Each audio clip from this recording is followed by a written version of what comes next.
Askari mko kwenye hatari kubwa sana. Sio kila kazi unayopewa nenda tu ukavamie. Kauwe unaua, kapige unapiga. Kuna watu hawapigwagi. Ukimwaga damu yao, umejimwaga damu wewe na uzao wako wote, kizazi cha kwanza, cha pili, cha tatu mpaka cha nne ni laana tu. Na ndio maana leo si kwa ubaya, asilimia kadhaa ya watoto wa maaskari huwa wanakuwa watoto wa ovyo tu.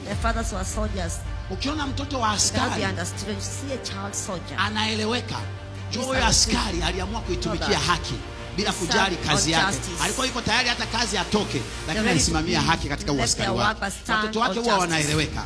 Lakini askari yeyote aliyetumika kuua au kudhuru wengine, kupiga, kuharibu watu, watoto wake huwa wanaharibika. Wanakuwa makahaba, wavuta bangi, walevi, hawataki shule, majambazi. Gereza lile lile uliowasokobeka watoto wa wenzako bila hatia, gereza hilo lile utawasokobeka watoto wako wenye hatia.